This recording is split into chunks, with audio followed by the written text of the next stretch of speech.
galera! Tudo tranquilo? Bora começar mais uma aula? Para que vocês aproveitem da melhor forma, eu vou te dar algumas dicas. Antes de tudo, procure um ambiente adequado em que você se sinta confortável. Tenha cuidado com os ruídos, eles podem tirar a sua atenção no meio da aula. Ajuste o volume do seu dispositivo e dê preferência por ouvir o áudio pelo fone de ouvido. Pegue papel e caneta para fazer anotações ou utilize seu computador ou smartphone para marcar pontos importantes da aula. Utilize o chat nos momentos adequados e colabore. Sua participação é muito importante. Mantenha o foco e atenção na aula e lembre-se de que o caminho até a residência dos seus sonhos está cada vez mais próximo. Aproveite e bora pra cima!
Um diferencial importante que a Medway tem é a relação bem próxima, né, que os professores têm com os alunos.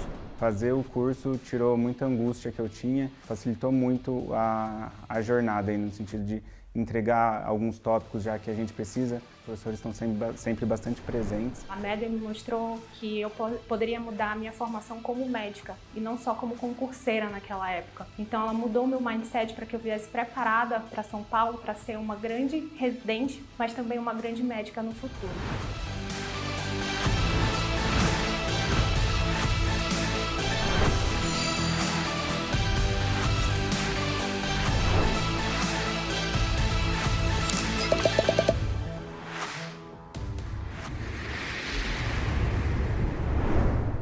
Fala pessoal, sejam todos muito bem-vindos, sejam todas muito bem-vindas a mais uma das nossas apostas aqui da Medway para você que presta a prova do ENARE. É isso aí, hoje a gente vai de apostas da pediatria para a prova do ENARE. Para você que ainda não me conhece, muito prazer, seja muito bem-vindo, seja muito bem-vinda.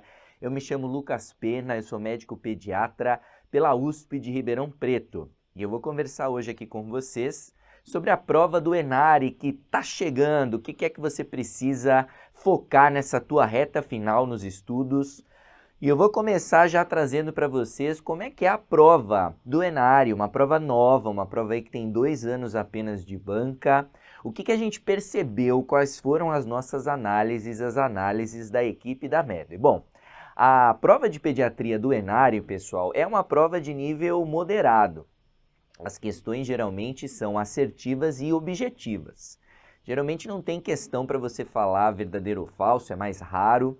Geralmente não tem questão que te pede assinalar a alternativa incorreta. Geralmente é uma prova mais assertiva mesmo. Eles até utilizam casos clínicos como disparadores. Você vai ver lá no enunciado que vai aparecer um casinho clínico para você. Mas, na verdade, as perguntas geralmente são muito mais conceituais. Ele geralmente te expõe uma condição por meio de um caso clínico, mas a partir daquele caso clínico te fazem uma pergunta, muitas vezes até não relacionada ao caso, mas que vai te cobrar um conceito relacionado àquela doença que está sendo discutida, àquela condição que foi abordada ali. É uma prova que eu arriscaria dizer para você que ela é um pouquinho menos contextualizada com a prática. Na verdade, ela é uma prova que prioriza muito mais a memorização de alguns conceitos mais específicos e os temas são bastante diversificados. A gente até pede para que você se atente a temas que não são muito habituais dentro da pediatria, não. Por exemplo, ética médica na consulta pediátrica, ortopedia pediátrica e cirurgia pediátrica.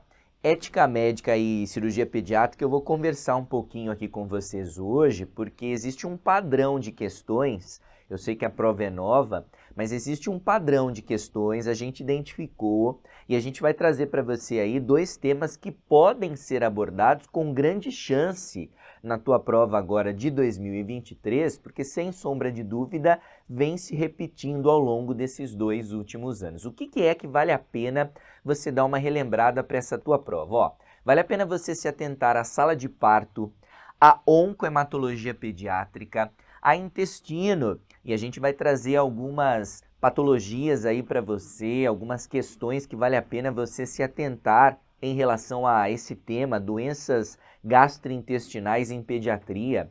Aos distúrbios obstrutivos, é importante que você se atente também à asma, bronquiolite viral aguda. A gente vai discutir um pouquinho com vocês hoje toxicologia. O Enari adora cobrar, nesses 2 últimos anos caíram questões sobre síndromes toxicológicas em pediatria.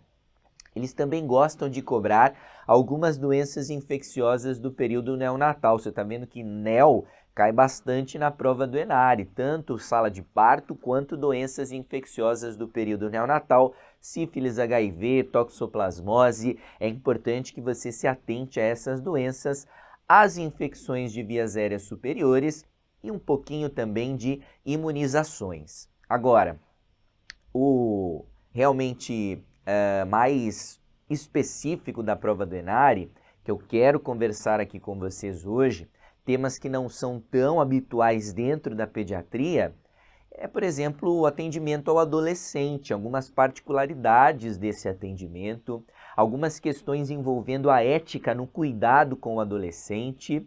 A gente vai discutir um pouquinho também de alguns tópicos relacionados à cirurgia pediátrica, especificamente a enurese noturna e a criptorquidia. Temas que você poderia facilmente encontrar na prova de cirurgia, mas a gente vai trazer aqui para você na tua prova de pediatria para você já matar esses temas, já ir com esse conteúdo estudado, sem sombra de dúvida, isso vai te ajudar, vai te salvar algumas questões. Eu quero começar discutindo com vocês a sala de parto no Enari. O que é que você precisa realmente saber? Eu vou trazer para vocês aqui os conceitos mais atualizados, as diretrizes de reanimação neonatal da Sociedade Brasileira de Pediatria, que sofreram atualizações em 2022. Olha lá, não só para quem presta Enari, mas para todas as bancas, pessoal. Isso vai ser muito importante nesse ano agora de 2022, porque houve atualização e as bancas adoram cobrar esses conteúdos que se atualizam. Além disso, a gente vai discutir um pouquinho com vocês o protocolo de reanimação neonatal para o recém-nascido com idade gestacional maior ou igual a 34 semanas. A gente precisa saber, muito bem sabido, todo o fluxograma, as técnicas adequadas de cada passo, as manobras específicas de ventilação, de compressão, massagem cardíaca. A gente precisa também saber indicar cada passo, cada etapa, cada momento dentro dessa reanimação. E por fim, um tema bastante importante para você que presta Enari é sobre o tempo de clampeamento do cordão umbilical. Nesses 2 anos, caíram nas 2 provas questões relacionadas ao tempo de clampeamento do cordão. Então você precisa ficar bastante ligado e relembrar comigo aqui quando é que a gente vai indicar clampeamento tardio, quando é que a gente vai indicar o clampeamento imediato do cordão. Quero já trazer para você aqui direto as atualizações da Sociedade Brasileira de Pediatria das diretrizes de reanimação neonatal de 2022. Dá só uma olhada que foram algumas coisas que mudaram, pontos que podem cair na tua prova. Começar pela temperatura na sala de parto. Antigamente, para você que estudou o protocolo até o ano passado, a temperatura era definida como 23 a 26 graus Celsius. Esse ano houve uma mudança e a temperatura passou a ser 23 a 25 graus Celsius. Nossa, Pro, que específico! 1 grauzinho apenas? Pois é, 1 grauzinho de diferença, mas que sem sombra de dúvida deixou o ginecologista muito mais feliz e que sem sombra de dúvida pode cair na tua prova. Foi uma atualização. Lembrar que o recém-nascido é considerado um ser com pouca capacidade de manter a sua normotermia. Existe uma imaturidade hipotalâmica lá do centro termorregulador da temperatura e existe também uma grande superfície corporal. Então esse paciente é um paciente que tem facilidade em perder calor. É importante que você se atente em deixar a temperatura da sala de parto de 23 a 25 graus Celsius. Antigamente, para avaliar a vitalidade ao nascer, a gente fazia 3 perguntas clássicas, lembra disso? A gente perguntava se o bebê nasceu respirando ou chorando, se o bebê tinha tônus muscular em flexão, e a gente perguntava também se o bebê era a termo, idade gestacional maior ou igual a 37 semanas. Pessoal, isso dava um galho na hora de definir o tempo de clampeamento do cordão umbilical. Por isso, a equipe que elabora as diretrizes de reanimação em 2022 mudou e passou agora para, ao invés de perguntarmos se é a termo, perguntarmos se a idade gestacional é maior ou igual a 34 semanas. A gente já vai ver como é que isso facilitou o nosso protocolo. E além disso, antigamente a gente fazia os passos iniciais da reanimação neonatal por meio do mnemônico A Paz. Bebezinho não nascia bem, o que você desejava? Desejava a paz, desejava que ele fosse aquecido, você posicionava a cabeça, aspirava as vias aéreas e secava. Secava era lá para o final. Agora, pessoal, o secar foi visto, foi entendido como um passo inicial da reanimação muito importante, especialmente para prevenir a hipotermia, prevenir a perda de calor. Então a gente passou o secar agora para o começo. Em primeiro lugar, você provém calor para o bebê no berço aquecido, seca o bebê, posiciona a sua cabeça colocando um coxim nos seus ombros para garantir a retificação da via aérea e, por fim, aspira vias aéreas, boca e narina, se necessário, delicadamente. Pessoal, preste atenção que o mnemônico mudou. Antigamente era a paz, agora é PSPA. Pensa comigo, bebezinho não nasceu bem, para onde que você vai levar o bebê? Você vai levar para o pronto-socorro, para o pronto-atendimento. É PSPA, é uma forma de você decorar. Fechou? E por fim, pessoal, em 2022 entrou no protocolo uma nova interface para que você faça ventilação com pressão positiva, para que você ventile mecanicamente o bebê se necessário. É a máscara laríngea. Pessoal, a máscara laríngea foi utilizada, foi colocada no protocolo para recém-nascidos com idade gestacional maior ou igual a 34 semanas e peso de nascimento maior ou igual a 2 quilos. Existe uma máscara laríngea, a menorzinha dessas máscaras, ela funciona para estes bebês, para bebês com idade gestacional maior ou igual a 34 semanas com no mínimo 2 quilos de peso. Óbvio que você está lá na sala de parto e o bebê nasceu, a máscara laríngea consegue ser acoplada ao bebê que, por exemplo, tenha 1,5 kg, mas já tenha 34 semanas, tudo bem. A gente diz que é máscara laríngea feita para bebezinhos com no mínimo 2 quilos ou aí uma idade gestacional maior ou igual a 34 semanas. Pessoal, a máscara laríngea é uma interface que vai trazer uma possibilidade de um recurso temporário para você poder fazer a ventilação antes de o bebê ser entubado. De repente você não está conseguindo entubar, de repente não tem um profissional da neonatologia lá para entubar um bebezinho com uma via aérea mais difícil, você pode utilizar a máscara laríngea se ela estiver disponível no seu serviço. Dá só uma olhada comigo nos tempos de clampeamento do cordão umbilical. Isso também é importante, o pessoal do Enare gosta de cobrar. Nesses 2 anos a gente teve aí questões abordando este tema. Para qualquer que seja a idade gestacional, Você vai avaliar em primeiro lugar as condições clínicas do recém-nascido. Se o seu bebê não nasceu respirando ou chorando, ou então não nasceu com tônus muscular em flexão, pessoal, não tem dúvida, isso é clampeamento imediato do cordão. O bebezinho vai ser conduzido aos cuidados de reanimação neonatal no berço aquecido.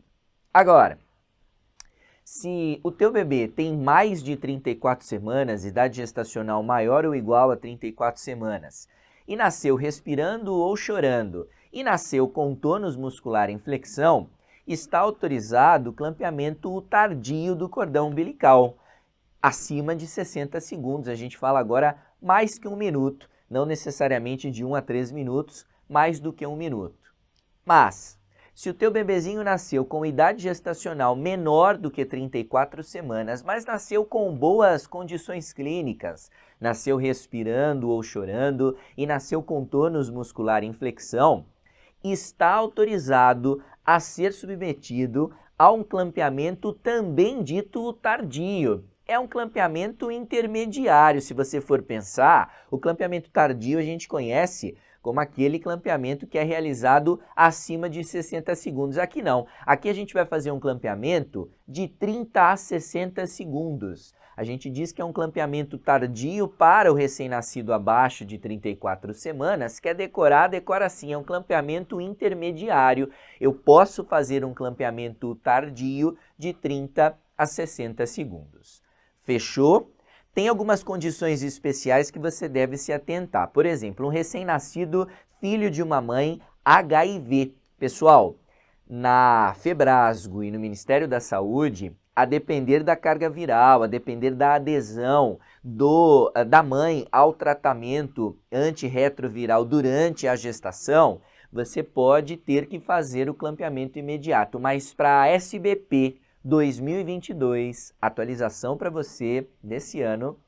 Para SBP 2022, pessoal, independentemente do tratamento materno, da carga viral da mãe, independente das condições do tratamento da mãe, você pode fazer o clampeamento tardio do cordão umbilical, mesmo naquele bebezinho que foi considerado de alto risco, mesmo naquele bebezinho cuja mãe não fez tratamento ou tem uma carga viral detectável acima de 1000 cópias no momento do nascimento, não interessa. Para SBP, esse paciente pode ser submetido a clampeamento tardio desde que as suas condições clínicas, de que a sua vitalidade permitam. Fechou? Além disso, antigamente a gente dizia que pacientes que nasciam secundariamente a um descolamento prematuro de placenta ou a um nó verdadeiro de cordão ou até mesmo a um prolapso do cordão umbilical, olha, muito risco de sangramento, é preferível fazer o clampeamento imediato. Para SBP 2022, não.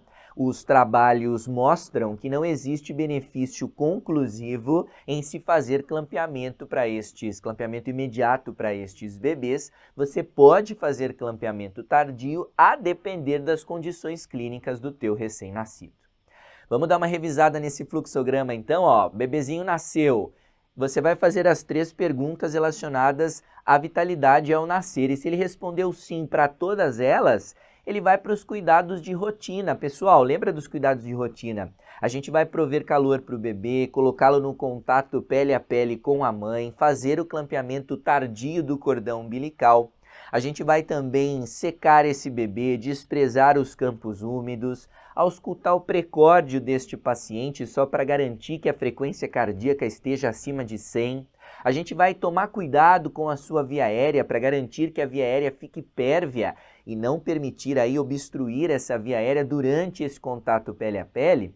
E a gente vai garantir que esse bebezinho já na primeira hora de vida seja amamentado ao seio materno. Isso vai começar a desencadear o reflexo de ejeção do leite na liberação da ocitocina. Agora, se você respondeu não para qualquer uma dessas perguntas, o bebezinho vai para os cuidados de reanimação neonatal. E na reanimação neonatal a gente inicia pelos passos iniciais. Você já sabe quais são os passos iniciais e já sabe que em 2022 houve atualização. Fica ligado, isso pode cair na tua prova. A partir desse momento, a gente vai avaliando o bebê a partir da sua frequência cardíaca e do seu ritmo respiratório. E se o bebezinho possui frequência cardíaca acima de 100 e ritmo respiratório regular, ele vai para os cuidados de rotina, a não ser que ele comece a apresentar algum grau de desconforto respiratório. Por exemplo, tiragem intercostal, retração subdiafragmática, batimento de aleta nasal.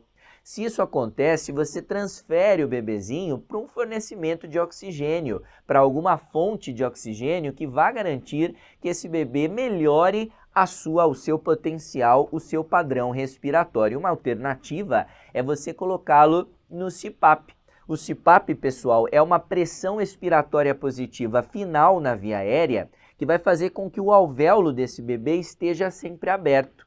E isso melhora as trocas gasosas. Além disso, você deixa esse bebezinho monitorizado pré-ductal. Não se esquece, a gente deixa o oxímetro no membro superior direito para garantir que este bebê seja monitorizado de forma pré-ductal, você fuja do canal arterial para não falsear o teu resultado da saturação. Agora, se depois dos passos iniciais o bebê está mantendo uma frequência abaixo de 100 ou padrão respiratório irregular ou ainda está em apneia, se isso acontece, pessoal, você vai iniciar a ventilação com pressão positiva e a VPP vai ser realizada na técnica do aperta, solta, solta. A gente realiza a VPP com o balão bolsa, válvula, máscara e vamos desde já monitorizar esse bebê. Monitorize esse bebê pré-ductal, monitorização cardíaca e da sua saturação de oxigênio. Não se esquece que a VPP precisa ser iniciada antes do final do primeiro minuto. É o que a gente chama de Golden Minute. Isto vai trazer qualidade na assistência que está sendo prestada ao teu recém-nascido. Estou fazendo a minha VPP e o bebê não está melhorando, está mantendo frequência cardíaca abaixo de 100 ou apneia ou respiração irregular. O que você faz? Checa a técnica da VPP. Verifica se está havendo elevação visível do tórax, se a máscara está bem acoplada à face do recém-nascido e caso você esteja fornecendo oxigênio para esta criança, verifica se a tua fonte de oxigênio está ligada. É importante que você verifique a qualidade da tua VPP antes de considerar intubar esse paciente. Agora presta atenção, intubar este paciente ou iniciar a ventilação por meio da máscara laríngea. É a atualização do protocolo de 2022, você já sabe, entrou a máscara laríngea agora para estes pacientes. Estou fazendo ventilação por meio da cânula ou por meio da máscara laríngea. Se a tua frequência agora está abaixo de 60, olha só, agora o corte muda. O tempo de ventilação é 60 segundos e não mais 30 segundos. E a gente agora considera o corte para ventilação, para frequência cardíaca, quando o paciente já está intubado ou está fazendo uso da máscara laríngea, 60 batimentos por minuto. Se a tua frequência está abaixo de 60, você vai precisar iniciar a massagem cardíaca, as compressões torácicas, na técnica do E1, E2, E3 e ventila. Isso confere para o teu paciente uma correta relação compressão-ventilação 3:1. E isso vai dar ao seu paciente uma compressão torácica coordenada com a VPP.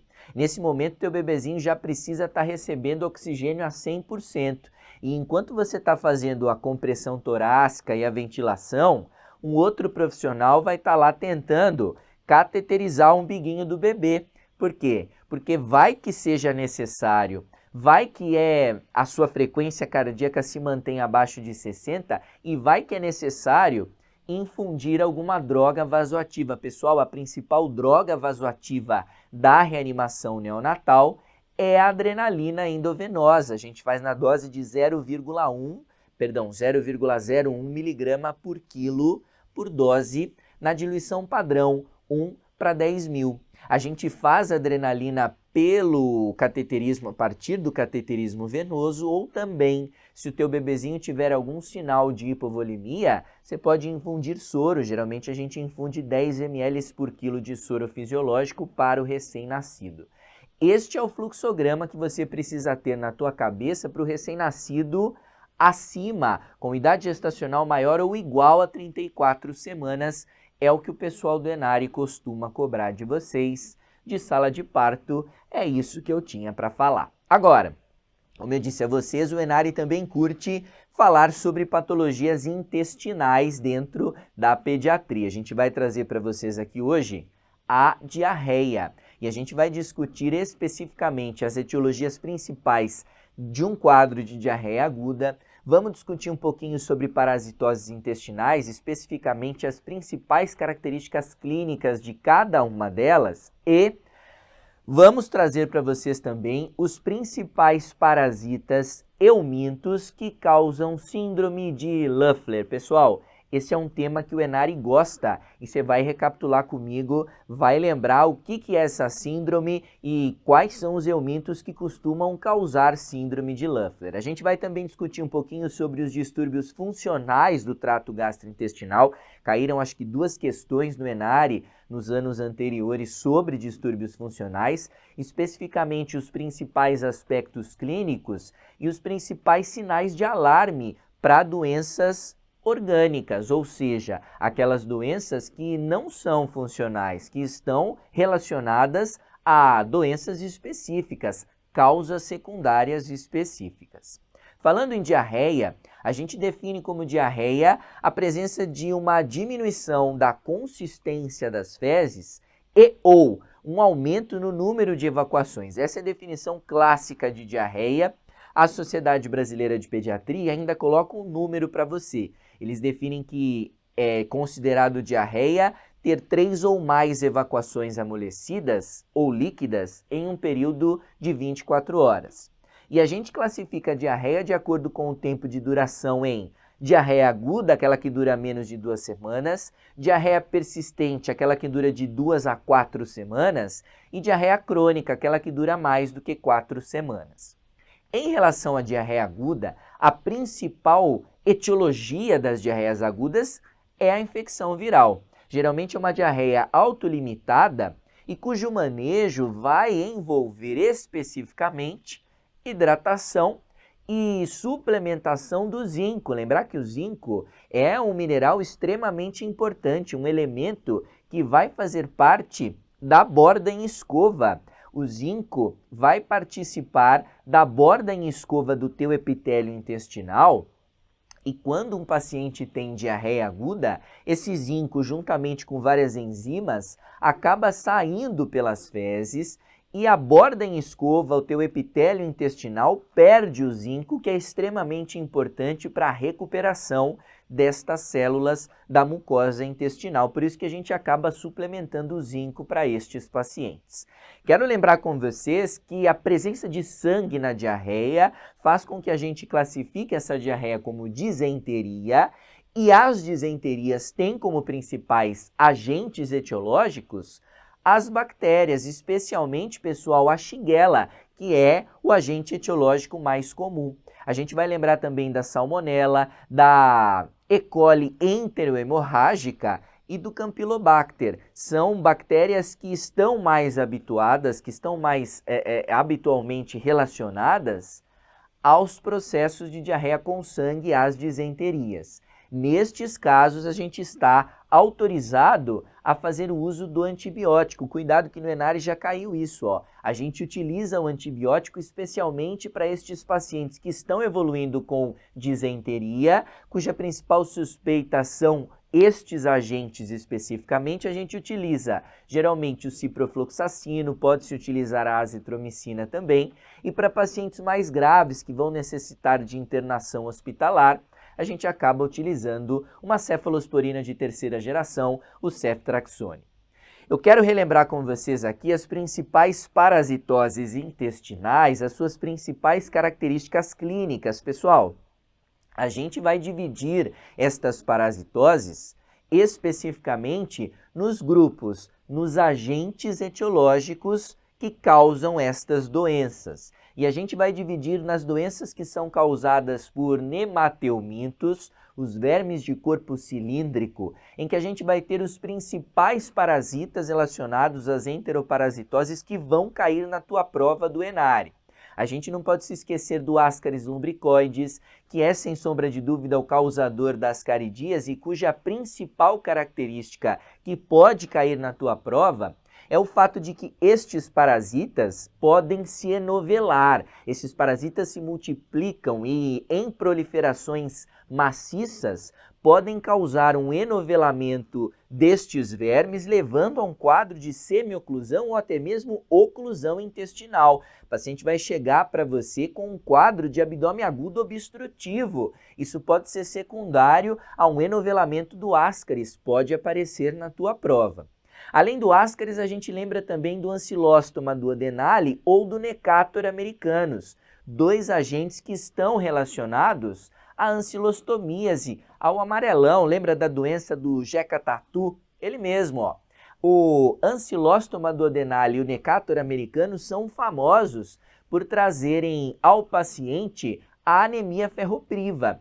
Essa é a principal característica clínica desta doença. Lembra desse parasita? Ele possuía uma boca, uma cavidade bucal que se fixa na tua mucosa intestinal e que vai ser responsável pelo hematofagogismo. Pessoal, isso é super importante. Esta alimentação baseada no sangue do seu hospedeiro vai levar a uma espoliação importante e esses pacientes podem evoluir com anemia ferropriva, uma anemia inclusive refratária. Você está na tua prova do ENARE diante de um paciente que vem de área rural e que está apresentando uma anemia refratária de difícil tratamento, de difícil recuperação, não se esquece do Ancylostoma, não se esquece do Necator americanus. Na nossa região, Necator americanus é mais prevalente, mas a gente pode encontrar Ancylostoma duodenale também. Não se esquece dessa cavidade bucal desse parasita que pode levar à espoliação sanguínea. A gente também vai lembrar do Enterobius vermicularis, causador da enterobíase ou da oxiurose. Pessoal, não se esquece, esse agente é caracterizado clinicamente pela presença do prurido anal. E não se esquece que não é apenas anal, hein? Em meninas, isso pode ser uma questão da tua prova. Em meninas, a gente pode, inclusive, a partir da migração desse parasita para a região da genitália, levar aí a um quadro de prurido vulvar. Essas pacientes podem evoluir com prurido vulvar, com vaginite e até mesmo com cervicite. Pessoal, é importante que você fique atento a isso. Pode aparecer na tua questão um paciente, uma paciente, menina que está evoluindo com um quadro de vaginite, vem de uma área rural, tem bastante prurido, isso vai te dar a pista do Enterobius vermicularis. Quero lembrar também para você do Strongyloides stercoralis, que é o parasita da estrongiloidíase.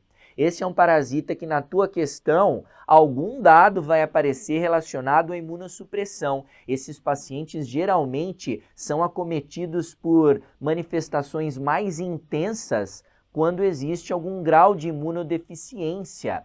Os parasitas, os estrongiloides, acabam se proliferando de maneira maciça no paciente que tem imunodeficiência. Isso pode aparecer na tua questão, uma pista para você pensar no Strongyloides stercoralis. E por fim, lembrar do Trichiuris trichiura, que causa tricuríase. Pessoal, essa é uma doença que vai aparecer na tua prova a partir do prolapso retal. Esse é um parasita que se fixa na região do seco. E estes indivíduos, estes pacientes, a partir de uma proliferação maciça deste agente, acabam evoluindo com um prolapso da mucosa retal por uma infestação maciça em todo o intestino grosso do Trichiuris trichiuras. Vai aparecer na tua prova uma foto de um prolapso retal para você dizer qual que é o agente que está relacionado. Ou para você estar prevendo coisas,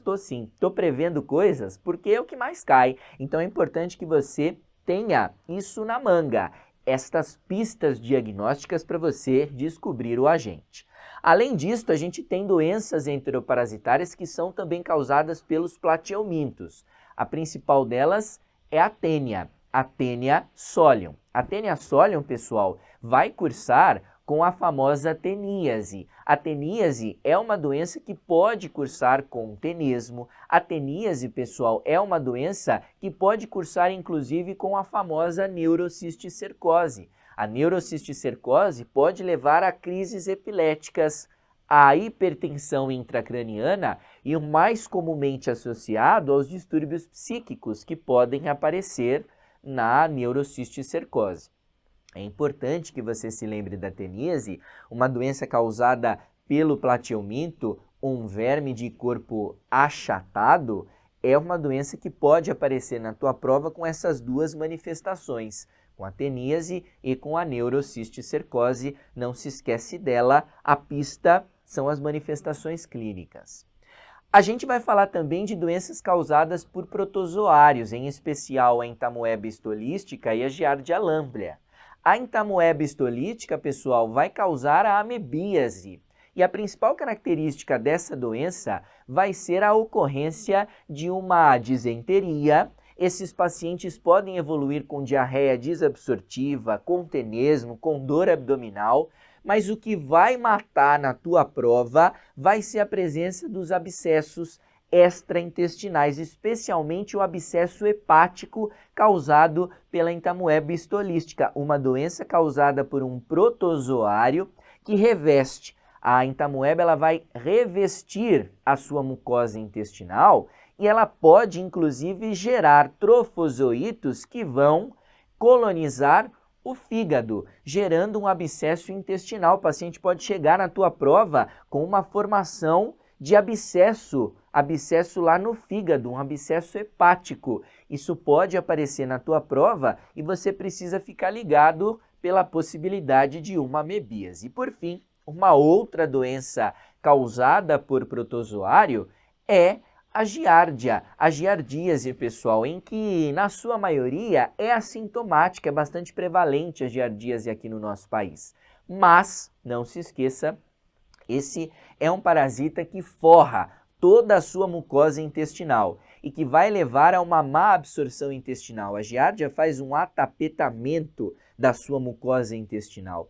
E este atapetamento vai levar a uma má absorção muito parecida com a má absorção do paciente que tem doença celíaca. A tua mucosa intestinal vai apresentar as mesmas características do paciente que tem doença celíaca. Esse pode ser um diagnóstico diferencial que pode aparecer na tua prova. A dica é que esse paciente aqui, provavelmente no teu enunciado, vai estar dizendo que vem de uma área rural, ou então que tem aí um componente de mau acesso, né, ao sistema de saneamento básico. Você vai pensar em parasitose, você vai pensar na giardíase como sendo a principal doença. Quero discutir com vocês também a síndrome de Leffler. Pessoal, síndrome de Leffler já caiu na prova do ENARE, muito provável que caia novamente.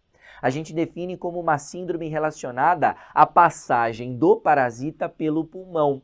E isso vai produzir, dentro do ciclo deste parasita, do ciclo biológico deste parasita, isto vai produzir alguns sintomas específicos. Por exemplo, febre, tosse seca, dispneia. A gente diz que esse paciente pode evoluir com uma pneumonite eosinofílica, em que você vai ter uma imagem migratória à radiografia. Essa é a principal característica que vai te salvar na prova. Ele vai te trazer um paciente que vem de uma área rural e que está evoluindo com uma pneumonia, mas era uma pneumonia com tosse seca e que na semana seguinte evoluiu com uma imagem diferente. Ele tinha uma consolidação no lobo inferior do pulmão direito, na semana seguinte subiu para o lobo superior do pulmão esquerdo. Opa! Uma pneumonia que está migrando, uma pneumonia que está indo de um lobo pulmonar para o outro. Você não pode se esquecer das pneumonites eosinofílicas que podem ser causadas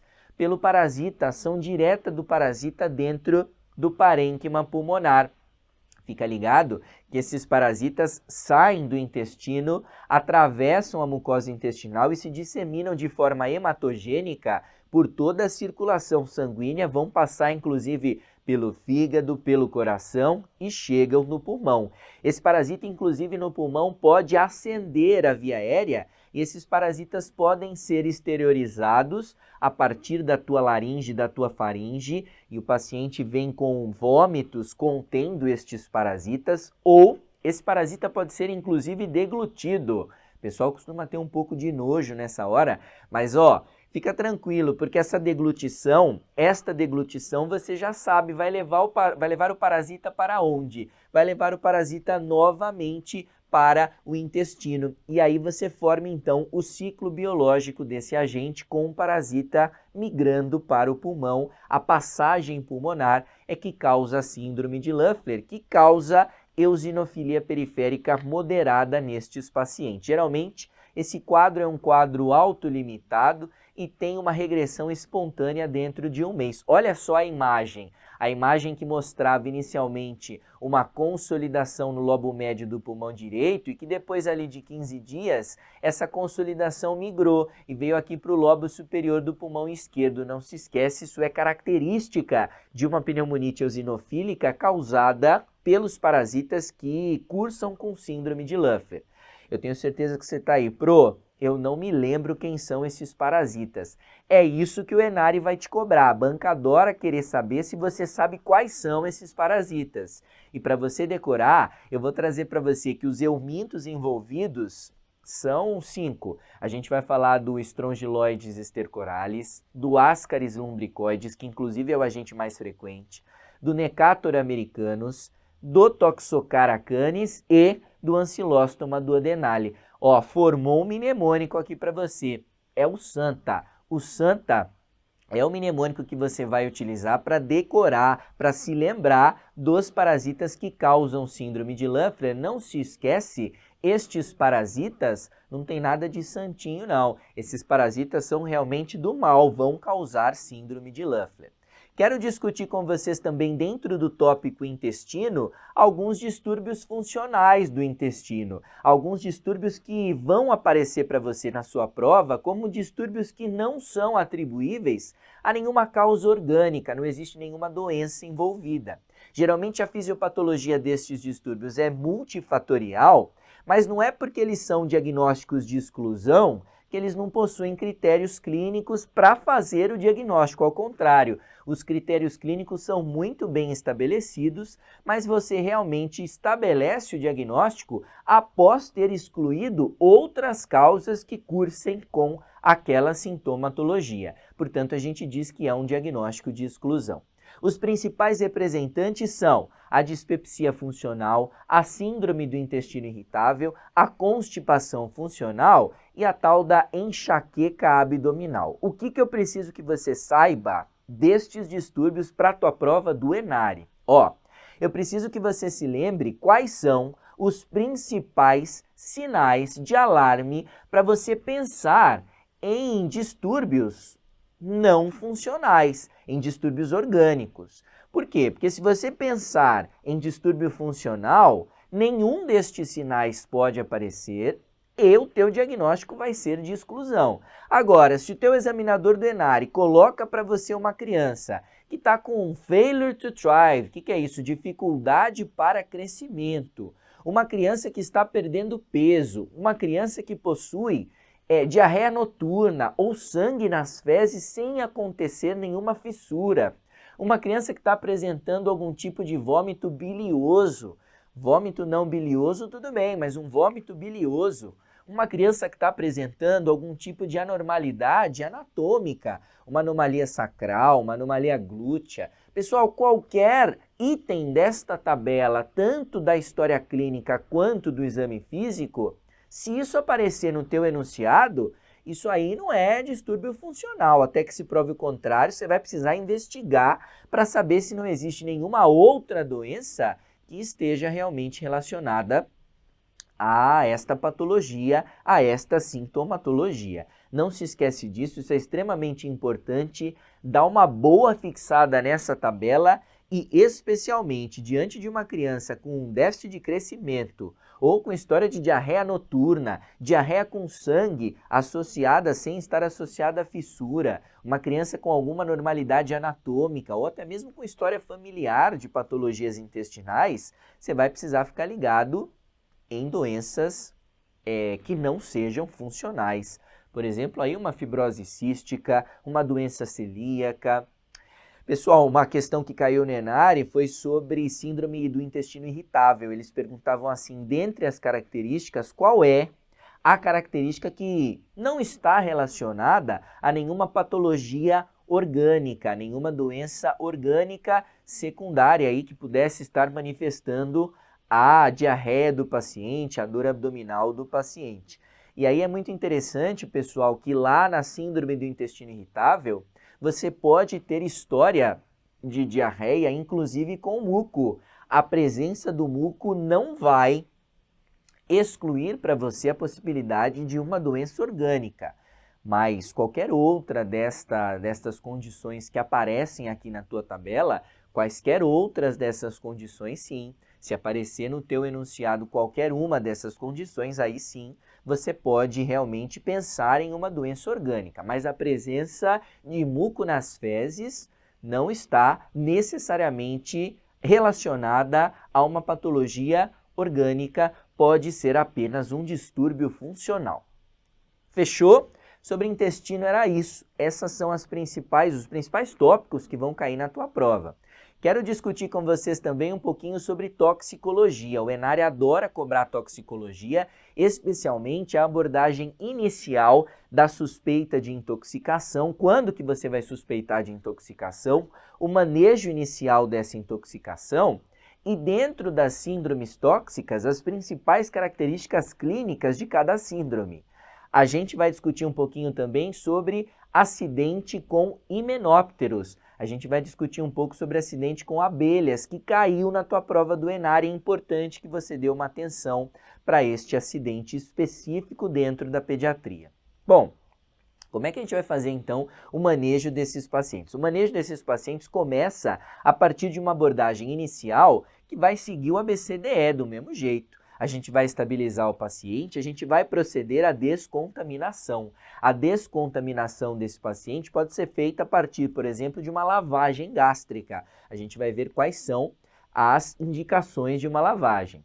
A gente vai estimular a eliminação da droga, a gente vai ver aí quais são os recursos que a gente tem para estimular a eliminação da droga. E vamos abordar cada descontaminação, cada síndrome tóxica, a partir das características clínicas específicas de cada síndrome. Por isso é que a gente já no momento inicial tenta descobrir qual é o agente responsável por esta contaminação. É isto que vai fazer com que a gente direcione o nosso tratamento, direcione a nossa abordagem. A descontaminação pode ser feita de maneira cutânea, em que você inclusive retira as roupas e lava a superfície com água abundantemente. Você pode fazer uma descontaminação respiratória, retirando o paciente do local exposto e fornecendo para ele oxigênio umidificado. Pode-se também fazer uma descontaminação ocular a partir de um anestésico local e em seguida fazendo uma lavagem com soro fisiológico ou com água filtrada. Agora, sem sombra de dúvida, a descontaminação gastrointestinal por meio do carvão ativado e por meio da lavagem gástrica ou da irrigação intestinal são os métodos mais utilizados e mais cobrados na tua prova. A descontaminação gastrointestinal com carvão ativado é o método preferível, especialmente porque o carvão ativado vai absorver todas essas substâncias e vai liberar essas substâncias no teu trato gastrointestinal, você vai eliminá-las pelas fezes. Mas a descontaminação com carvão ativado tem um porém. Ela só pode ser feita até 1 hora após a exposição. E tem algumas contraindicações, especialmente recém-nascidos e gestantes, pacientes com rebaixamento do nível de consciência ou pacientes que tenham ingerido algum tipo de substância cáustica ou solvente. E é lógico, um paciente que está com obstrução intestinal ou que tem ingerido substâncias não adsorvíveis, por exemplo, ácido álcali, ou até mesmo álcool, cianeto, lítio ou ferro, estes pacientes não podem ser submetidos à lavagem intestinal, ao carvão ativado, vão ter que ser submetidos a uma lavagem gástrica. Então, para esses pacientes, o que a gente vai fazer? A gente pode lançar mão de outros métodos de descontaminação. Lembrando que a lavagem gástrica não tem um benefício muito bem estabelecido. Geralmente, a gente acaba não utilizando a lavagem, a gente acaba dando preferência para a irrigação intestinal. A irrigação intestinal é feita por meio da infusão do polietileno glicol, que é o PEG. A gente vai infundir no trato gastrointestinal. Também é um método que não vai ser indicado de rotina, mas a gente acaba fazendo para todos aqueles pacientes que se contaminaram com os comprimidos de liberação prolongada, comprimidos que vão ter uma atuação mais prolongada dentro do trato gastrointestinal, ou que sejam revestidos, ou até mesmo que não sejam adsorvidos pelo carvão ativado. E a contraindicação principal é naqueles pacientes que têm algum tipo de patologia com comprometimento da peristalse, por exemplo, um ilho paralítico, ou uma obstrução intestinal, ou até mesmo uma hemorragia, um choque, pacientes que estejam evoluindo com um quadro de vômito. Esses pacientes não podem ser submetidos à irrigação intestinal. A gente tem também as técnicas de eliminação, por exemplo, a diurese forçada por meio do uso de diuréticos com furosemida e a hiperidratação deste paciente. A gente pode lançar mão também da alcalinização da urina por meio do uso do bicarbonato, levando a urina a um pH maior do que 7,5. A gente vai pensar especificamente nas intoxicações pelo fenobarbital, pelos salicilatos. A gente vai pensar também em fazer diálise nestes pacientes, especialmente naqueles que tenham uma intoxicação que não possa ser abordada tanto a partir da diurese forçada quanto a partir da alcalinização da urina. É importante que você tenha essas técnicas de eliminação na cabeça, podem ser solicitadas na tua banca do Enário. Bom, geralmente uma criança que se intoxica é uma criança previamente ígida, que começa a apresentar sinais e sintomas súbitos de um quadro que muitas vezes pode ser multissistêmico, vários sinais e sintomas acontecem juntos. A criança geralmente estava sozinha, por volta de seus 1 a 4 anos de idade, evolui com sinais como rebaixamento de nível de consciência, pode ter também alteração de sistema nervoso autônomo e acidose metabólica.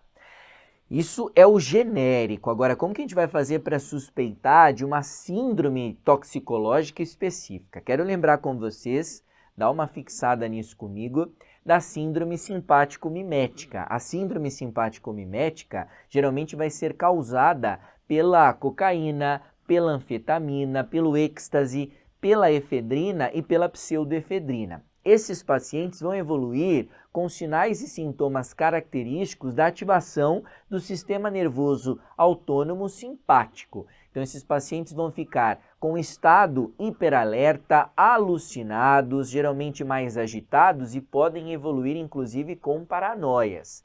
Esses pacientes terão a sua pupila dilatada. Aliás, a pupila, pessoal, vai ser sempre uma dica na hora da tua prova. Pupila dilatada tem a ver com a síndrome simpático-mimética. Esses pacientes evoluem com aumento da temperatura corporal, evoluem com aumento da frequência cardíaca, da pressão arterial e da sua frequência respiratória.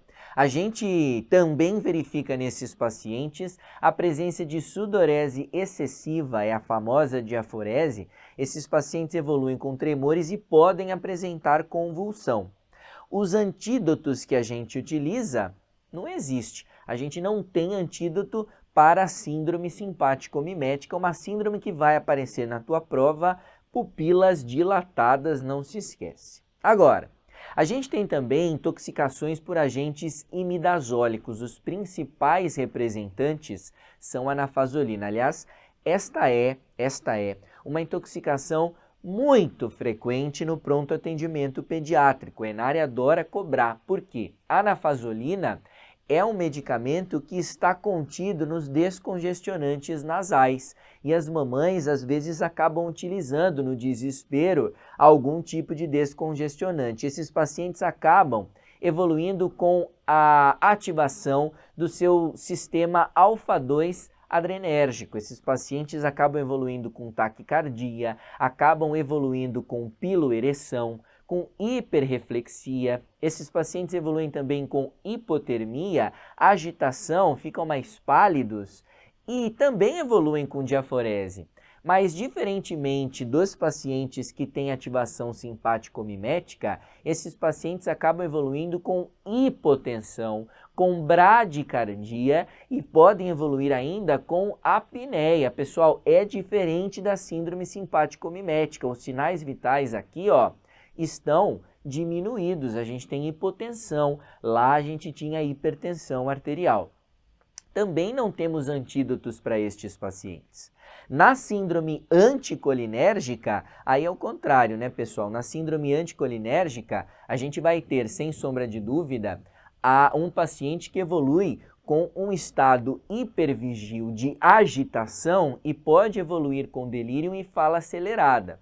Estes pacientes têm uma clínica muito parecida com a ativação do sistema simpático, com uma intoxicação simpático-mimética. Também vão ter a pupila dilatada e também vão ter elevação da temperatura corporal, da frequência cardíaca, da pressão arterial e da frequência respiratória. A dica na tua prova vai ser que a pele geralmente vai ficar seca e você vai ter rubor facial. As mucosas todas ficam secas e esse paciente evolui com retenção urinária. Essa é a principal característica de uma síndrome anticolinérgica que vai ser causada especificamente pela atropina. A gente tem também os antihistamínicos que podem causar esta síndrome anticolinérgica, parecida com a síndrome simpático-mimética, mas com algumas características diferentes.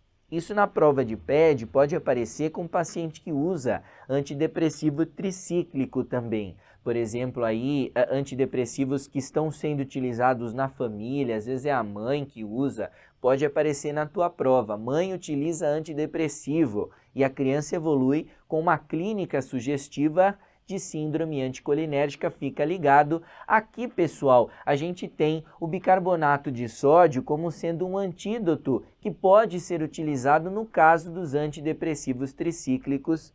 É importante que você saiba disso. Os antidepressivos tricíclicos são tão importantes que eu fiz uma tabelinha só sobre eles aqui, porque afinal, pessoal, você viu comigo aqui, ó, na síndrome anticolinérgica, que ela pode ser causada por um antidepressivo tricíclico, mas o antidepressivo tricíclico pode atuar tanto fazendo um bloqueio muscarínico, levando a uma síndrome anticolinérgica, como também pode levar a um bloqueio alfa-adrenérgico. E aí você não vai ter um aumento da pressão arterial, ao contrário, você vai ter hipotensão. Fica ligado, porque as duas clínicas podem aparecer na tua prova. Tanto uma síndrome anticolinérgica quanto o paciente apresentando hipotensão. Geralmente, eles vão apresentar taquicardia e, neurologicamente falando, a gente vai estar falando em convulsão, sedação, coma. Esses pacientes podem apresentar óbito, especialmente em virtude de hipotensão ou da evolução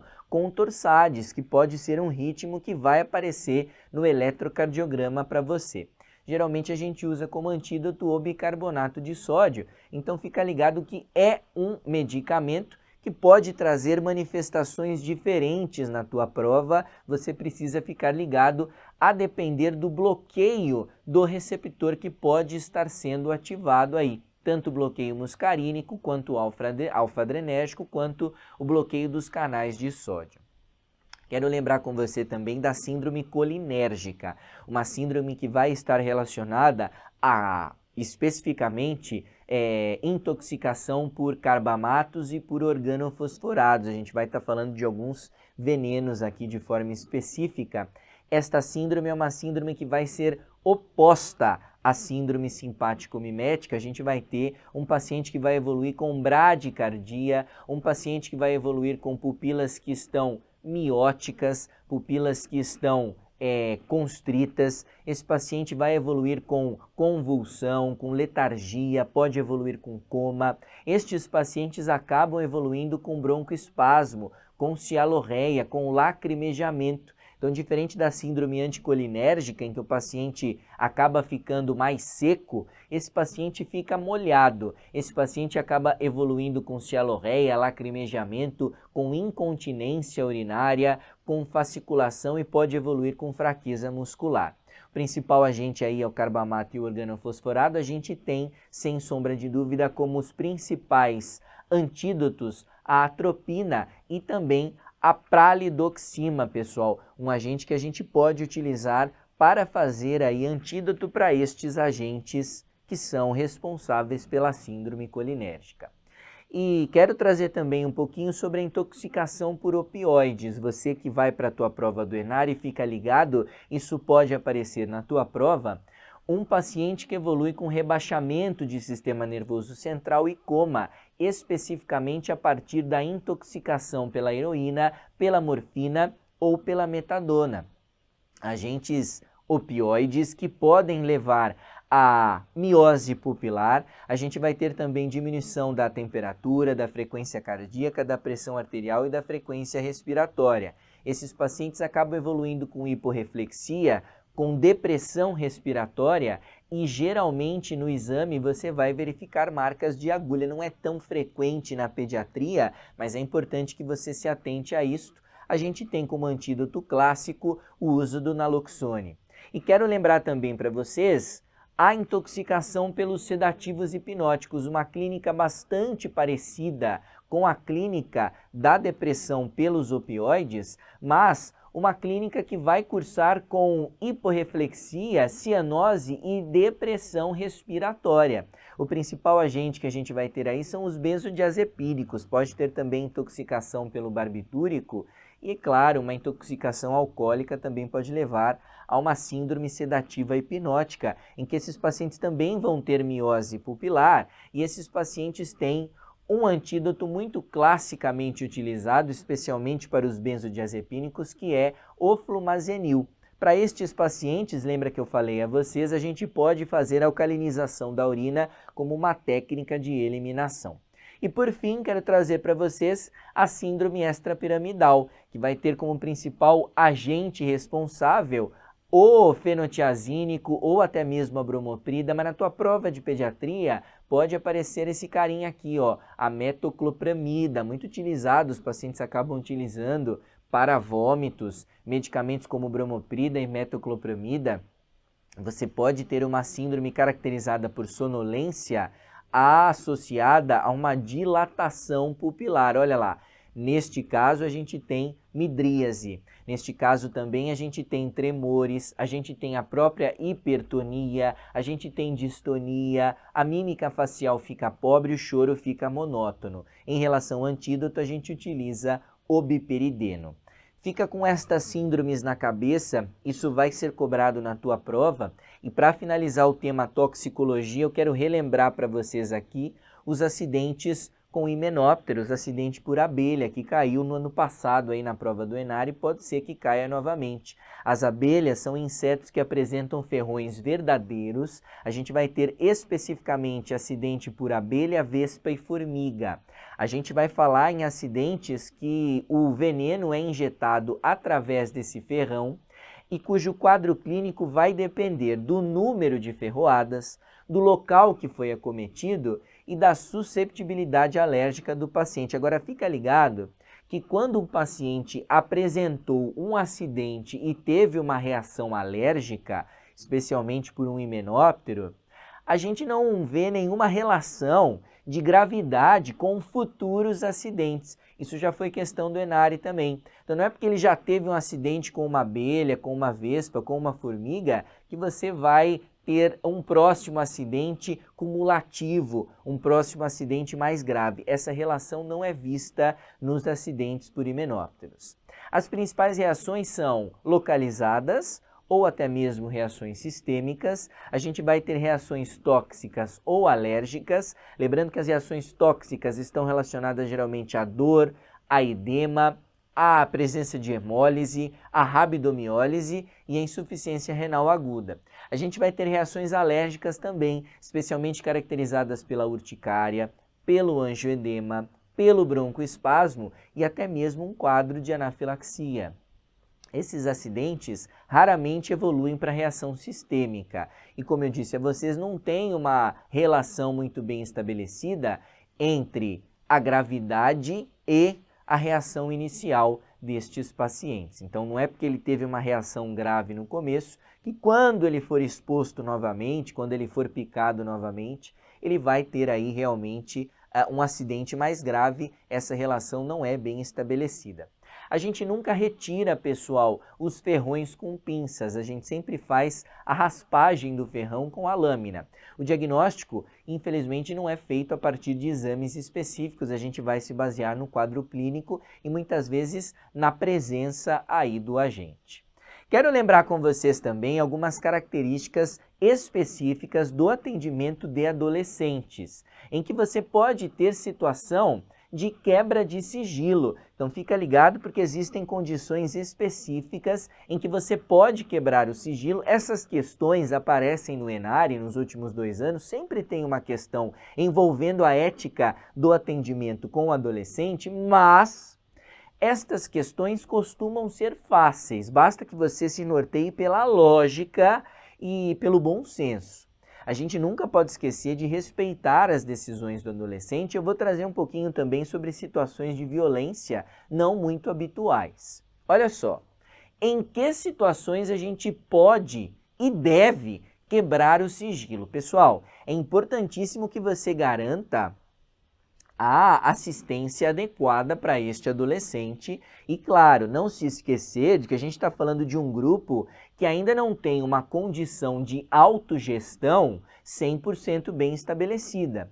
Então, se um adolescente chega para você e refere qualquer tipo de violência, violência física, violência sexual, violência emocional, ou então se um adolescente chega para você e começa a referir que ele está utilizando drogas e estas drogas estão cada vez mais sendo utilizadas em maior quantidade e você começa a perceber que está havendo um possível abuso dessas drogas. Ou ainda, se você está percebendo que esse adolescente está passando por uma situação de autoagressão ou vem experimentando ideações suicidas, ou esse adolescente evoluiu com gravidez ou algum episódio de abortamento, ou esse adolescente acaba evoluindo com uma sorologia positiva para HIV, pessoal, é extremamente importante. Ou esse adolescente não está aderindo a tratamentos específicos ou ainda está recebendo o diagnóstico de uma doença grave.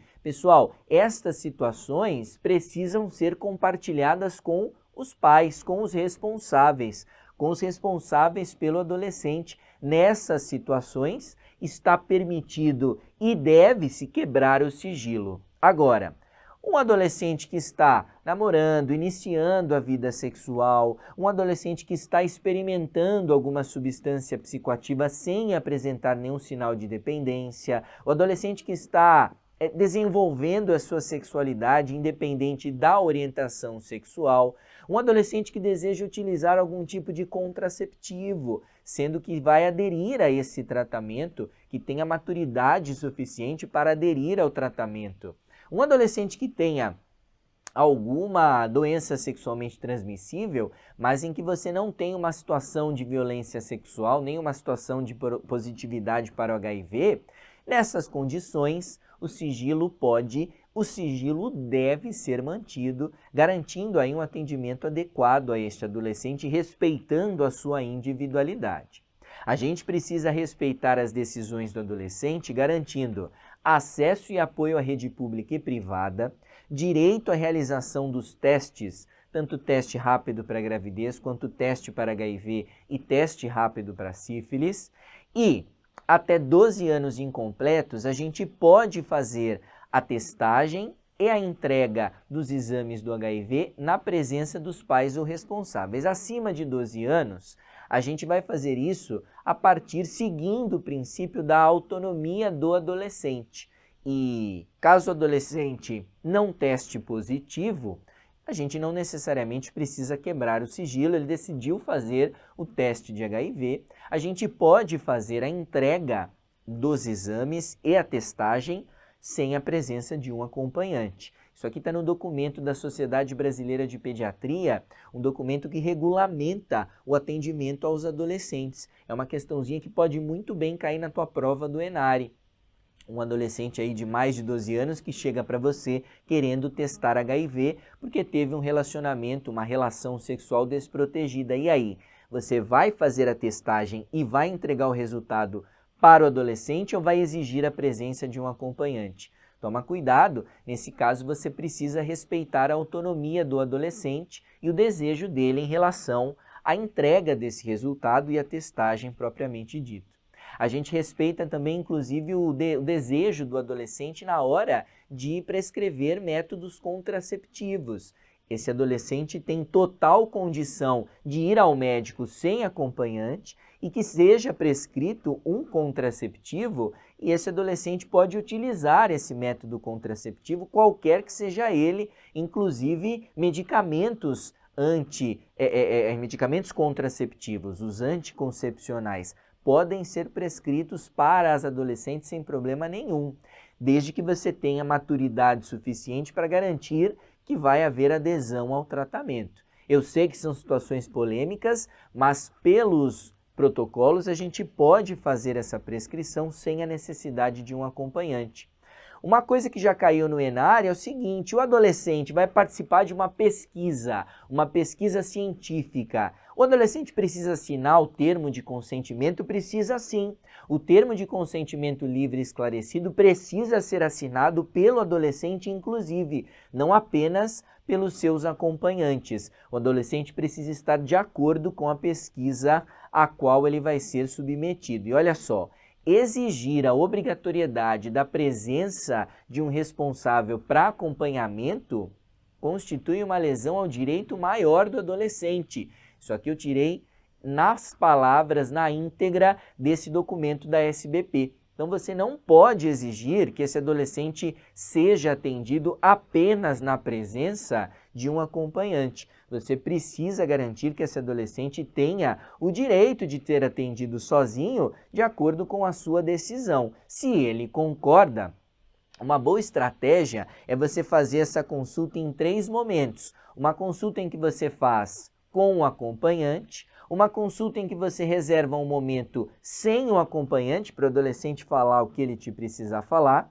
e depois uma consulta em que o acompanhante volta e você finaliza esta consulta com o acompanhante e com o adolescente. Lógico que isso tudo se o adolescente concordar.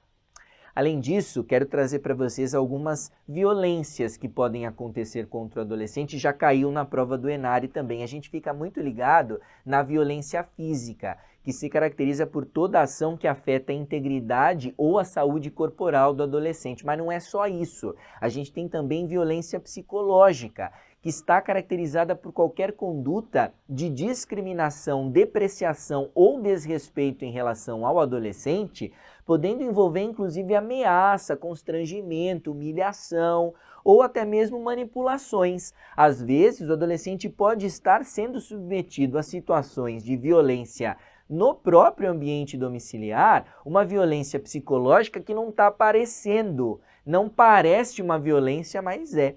Estas violências precisam ser investigadas e precisam ser todas relatadas. A gente precisa, sem sombra de dúvida, fazer um atendimento adequado, inclusive para estas situações de violência, não apenas para uma violência física ou para uma violência sexual. Cuidado com a alienação parental. Aquela situação em que os pais não estão envolvidos no atendimento, não estão envolvidos no cuidado específico com o adolescente, isso se caracteriza uma situação de violência também. Pode aparecer na tua questão. Uma família que não está dando o suporte necessário ao adolescente, caracterizando a alienação parental, um tipo de violência psicológica. A violência sexual é aquela caracterizada por um ato sexual por meio de imposição ou uso de força física, intimidação ou até mesmo coerção. Fica ligado porque o Enari gosta dessas questões envolvendo esses temas relacionados à ética médica, à ética na consulta com a criança e com o adolescente. Isso é muito importante. São questões geralmente mais tranquilas, que você consegue acertar indo pela lógica e pelo bom senso. Mas existem alguns detalhezinhos que eu fiz questão de trazer para vocês aqui, para tornar essa revisão mais completa e você conseguir arrasar na hora da tua prova. E por fim, a gente vai finalizar essa aula de hoje com cirurgia pediátrica, as afecções clínico-cirúrgicas mais comuns que caíram no Enari, especialmente a enurese noturna. A gente vai definir, classificar, estabelecer os fatores de risco e vamos trazer um pouquinho do manejo para vocês. E a criptorquidia, especificamente aí, o que é que a gente quer trabalhar de criptorquidia para estes pacientes? É o diagnóstico e a conduta especificamente diante de um paciente com testículo criptorquídico. Em relação à enurese noturna, a gente vai definir a enurese como sendo uma perda involuntária e inconsciente de urina durante o sono em maiores de 5 anos, pacientes que já têm controle esfincteriano. A gente caracteriza como enurese a ocorrência de pelo menos 2 vezes na semana. Tem que ter 2 eliminações de urina durante o sono em maiores de 5 anos, 2 vezes na semana.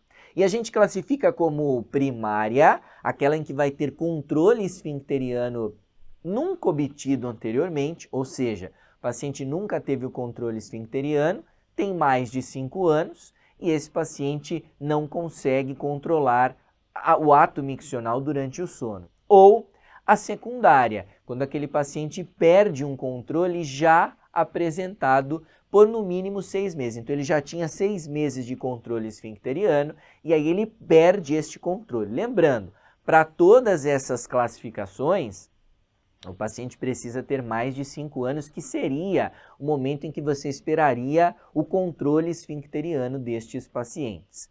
A gente pode classificar também em relação à presença de outros sintomas. Por exemplo, uma enurese monossomática é aquela que ocorre apenas a perda miccional durante a noite. E uma não monossintomática é aquela que está associada a outros sintomas do trato urinário inferior. Por exemplo, uma alteração da frequência, uma urge-incontinência, uma situação em que haja hesitação, uma situação em que haja alteração do jato miccional. Pessoal, quais são os fatores de risco relacionados à enurese noturna, especialmente ser do sexo masculino? Existe uma relação com fatores genéticos, famílias que apresentaram enurese noturna, com fatores biológicos, especialmente, olha lá, a constipação, um dos principais fatores de risco relacionados, a interrupção do sono por obstrução das vias aéreas superiores, isso aqui é muito comum, hipertrofia adenoidiana, rinite alérgica, situações que fazem com que a criança interrompa o sono e libere peptídeo natriurético arterial. Esses pacientes acabam evoluindo com perda urinária. Então, muitas vezes, a correção do distúrbio obstrutivo da via aérea leva à melhora da situação de enurese noturna. Além disso, alteração de capacidade vesical ou da dinâmica do músculo detrusor e distúrbios na liberação do hormônio antidiurético. A gente tem também fatores psicológicos envolvidos, que geralmente vão levar a uma enurese secundária, aquele paciente que já tinha controle esfincteriano e acaba perdendo por mais de 6 meses, ele tinha esse controle e acaba perdendo. Isso geralmente vai estar relacionado com mudanças na vida da criança, mudança de escola, mudança do domicílio, separação dos pais. Alguns medicamentos também podem estar relacionados, como por exemplo as drogas antiepiléticas, os medicamentos utilizados para convulsão. Agora, foi questão do Enari, pessoal, que inclusive gerou polêmica. Sobrepeso e obesidade estão relacionados? Tecnicamente, sim. Os trabalhos mais recentes trazem que sobrepeso, uma criança obesa, uma criança com sobrepeso pode evoluir com mais chances de ter enurese noturna. O Enari considerou que não. O Enari considerou que sobrepeso e obesidade não eram fatores de risco. mas a gente forneceu aí o material para vocês fazerem recurso, porque realmente na literatura existe uma maior predisposição a estes pacientes apresentarem enurese noturna, pacientes com sobrepeso, pacientes com obesidade. Como é que a gente vai fazer o manejo? Bom, a gente vai atuar no fator desencadeante sempre de forma multidisciplinar.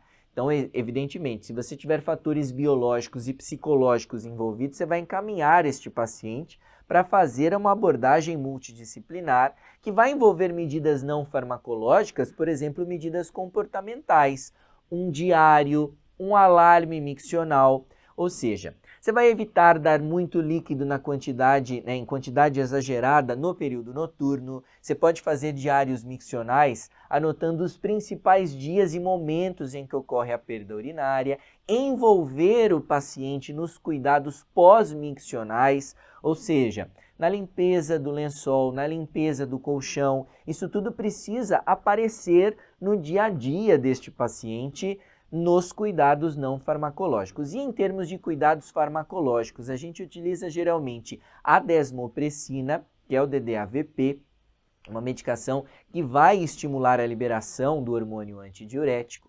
A gente pode utilizar a oxibutinina, que é um medicamento anticolinérgico, e a imipramina, que é um antidepressivo tricíclico. A oxibutinina é, sem sombra de dúvida, o medicamento mais utilizado, mas obviamente você vai precisar atuar de forma multidisciplinar. Não adianta dar oxibutinina para o paciente e não corrigir a constipação, que pode ser um fator desencadeante para a enurese noturna.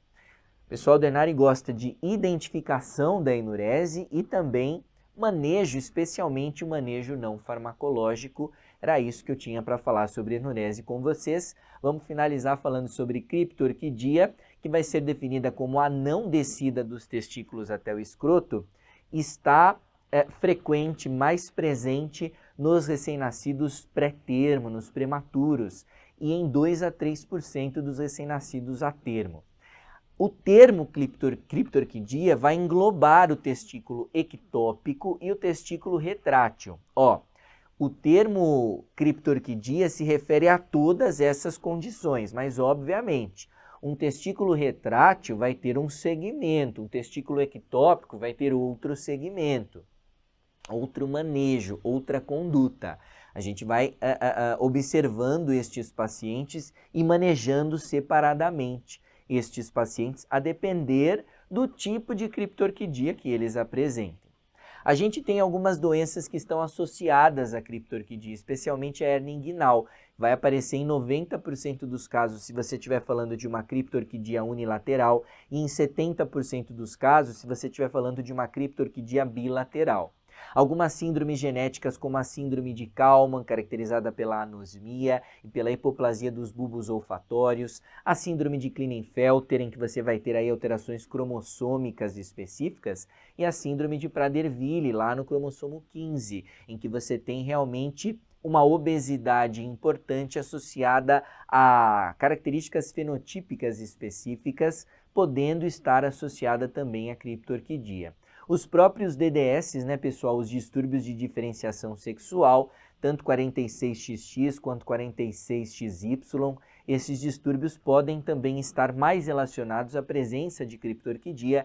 Lembrar que a presença de criptorquidia e hipospádia, sem sombra de dúvida, devem ser investigadas para um distúrbio de diferenciação sexual, em que você tem aí ausência ou uma hipofunção desse cromossomo Y, que vai ser o responsável pela produção dos fatores hormonais que vão levar à descida testicular. Pessoal, não se esquece que a criptorquidia após o 6º mês de vida vai ser extremamente raro que esse testículo desça de forma espontânea. Portanto, a gente acaba esperando, na maioria das vezes, para fazer um tratamento cirúrgico até o 6º mês de vida. USP Ribeirão recomenda isto, as sociedades científicas de urologia recomendam isso, de cirurgia pediátrica recomendam isso, a USP São Paulo recomenda isso, que você aguarde pelo menos aí até o 6º mês de vida. Depois do 6º mês de vida, sabe-se que a descida testicular espontânea é muito rara, portanto, recomenda-se fazer a orquidopexia. Existe pouco sucesso do tratamento convencional, do tratamento clínico a partir do uso do HCG, né? Então a gente acaba dando preferência mesmo para a orquidopexia para o tratamento cirúrgico e damos preferência também para o tratamento concomitante da hérnia inguinal. Isso é extremamente importante, pode aparecer na tua questão do Enare, não é só a criptorquidia, a gente vai tratar a hérnia inguinal do paciente também, lembrar que é muito frequente essa associação criptorquidia com hérnia inguinal. No caso de um testículo retrátil, se esse testículo é retrátil, ou seja, se você consegue levá-lo até a bolsa testicular, ele passa a maior parte do tempo no canal inguinal, mas você consegue levá-lo até a bolsa testicular, isso tecnicamente não requer orquidopexia. A gente pode ir acompanhando até a puberdade. Lógico que se está havendo um comprometimento importante, especialmente do tamanho testicular, aí talvez seja importante garantir a fixação desse testículo na bolsa escrotal. Como é que a gente faz então o segmento desses pacientes? Em se tratando de uma criptorquidia unilateral, o que a gente vai levar em consideração? Se o testículo está sendo palpável ou não.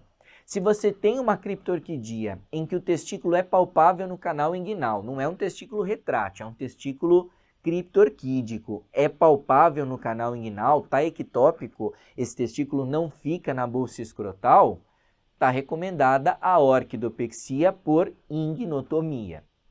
Agora, se você tem um testículo não palpável, é imperativo que você faça uma abordagem para identificar aonde está esse testículo a partir de uma videolaparoscopia. A gente precisa identificar esse testículo porque lembrar que um testículo fora da bolsa escrotal na cavidade abdominal configura um fator de risco neoplásico importante. Então você vai fazer uma videolaparoscopia e se identificado um testículo intraabdominal em posição baixa, a gente faz a orquidopexia simples. Agora, se o testículo está em uma posição muito alta, a gente acaba fazendo uma orquidopexia em 2 tempos. Em primeiro lugar, traz esse testículo aí para o canal, depois fixa ele na bolsa.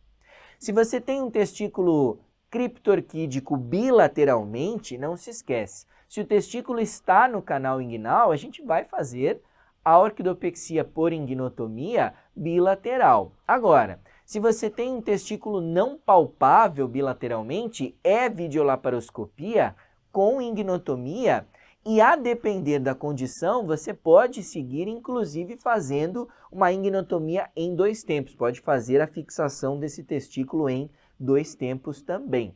Mas lembrar, pessoal, que sempre que você estiver diante de um testículo criptorquídico em que você não encontre esse testículo, é importante que você faça aí a exploração videolaparoscópica, porque um testículo intraabdominal pode ser, sem sombra de dúvida, um fator de risco importante para uma neoplasia. Fechou? Tem muita coisa nessa tua aula para você ir para a prova de pediatria do Enare mais seguro, com mais conteúdo, conteúdos direcionados para a tua prova. Aqui na Medway é assim. Desde o começo, a gente direciona o teu estudo para garantir que você vá para cima da tua prova sabendo exatamente o que é que te espera.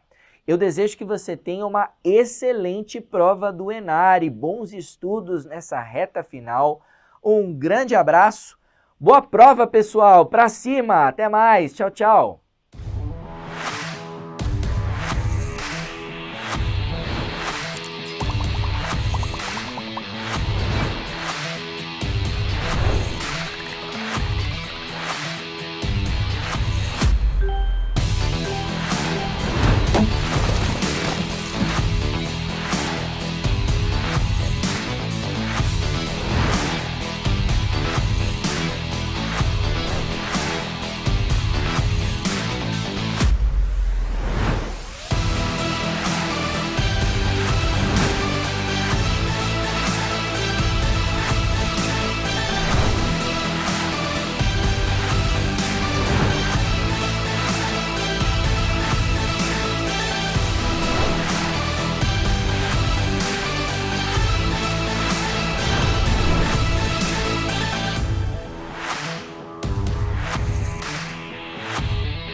diferencial importante que a Medway tem é a relação bem próxima, né, que os professores têm com os alunos.